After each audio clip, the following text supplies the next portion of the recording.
2021, and I'm Didici from astrology.com.au. It's great to have your company again. Got the chart up. I'm going to start animating it so you can at least follow some of the reasoning behind the predictions.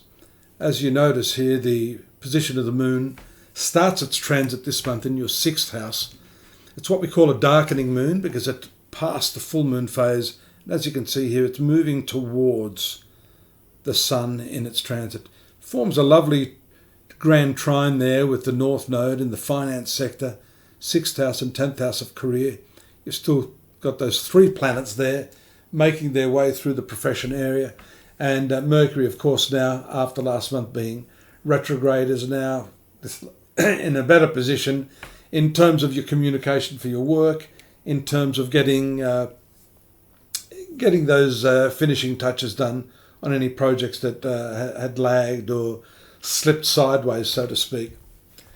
There's a tough aspect there on the 5th of March, which is the moon opposite Mars and the North Node. That can be combative. It can produce arguments, especially with your partner, business partner or personal partner. And then it moves through that 8th house, as you can see it doing now. The 8th house of shared resources and intimacy as well. So there may be some tension that eases a little bit, as you can see here. And when it moves into the sign of Aquarius, it's going to create a very nice, formidable aspect to Mars. Whatever tension you've had there should ease, but not after or until a rather intense interlude there with Pluto. Again, one of the planets relating strongly to your partnerships. It's a bit of a roller coaster ride for you there around the 9th, 10th, 11th. Gets better after the 10th. A lot of your energy will be focused on your work throughout these few days.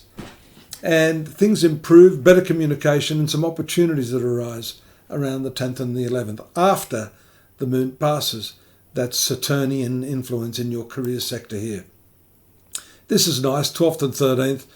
Always a nice aspect there, especially socially in the 11th house, when the moon and Venus, Neptune and the sun all congregate here in the networking area of your horoscope.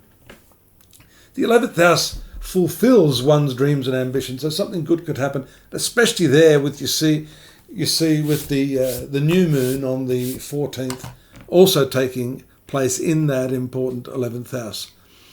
Bit of a low-key period throughout the middle of the month as the moon transits into the 12th house there.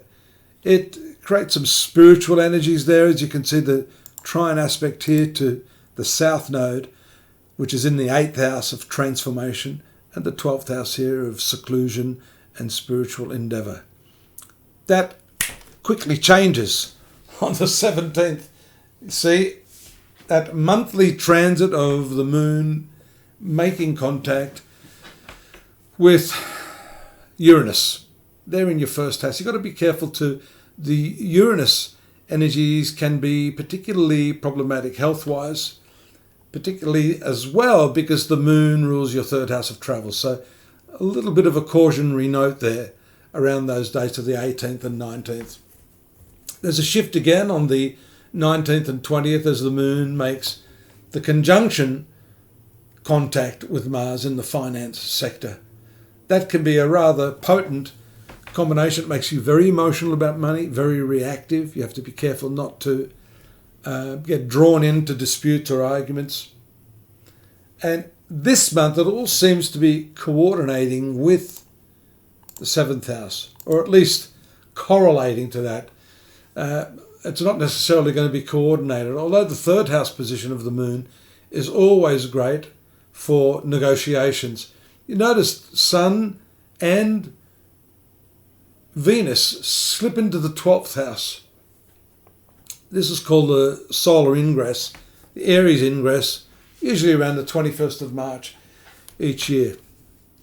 We saw that there was a slightly low-key period there with the moon transiting there a few days earlier.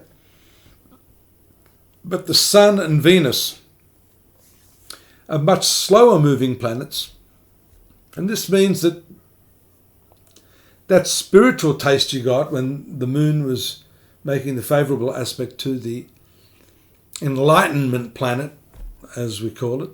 It's called the moksha planet, or the planet of liberation. These two planets take over. And your peace of mind and happiness is dependent on that. You see, Sun for you is ruling your fourth house, which is your inner happiness, morality, spiritual satisfaction. They're in the 12th house.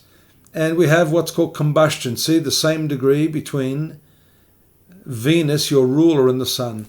That can be very debilitating, and the 12th house, apart from all the spiritual connotations that I'm mentioning, could have some impact on your health, lowered immunity, and the need to just recuperate your energies a little during that down period. There you have the full moon on the 29th, also triggering that combustion of your ruling planet in the 12th house. 6th house transit of that moon is in the house of disease and health.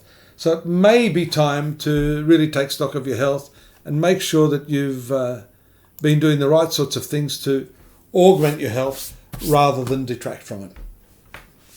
I'm going to be back next month, but I do recommend you take a look at the full transit report for the month. I normally just skim the surface here, Taurus. You have an opportunity to read between the lines there and then get it in context with the yearly forecast that we have there at astrology.com.au. Why not subscribe here? Drop me a line. I love hearing from you all. If you've got a complaint, equally, because it can only help me get better and to give you greater insight into what's happening in your chart. See you next month. Take care. Look after yourself. Bye-bye.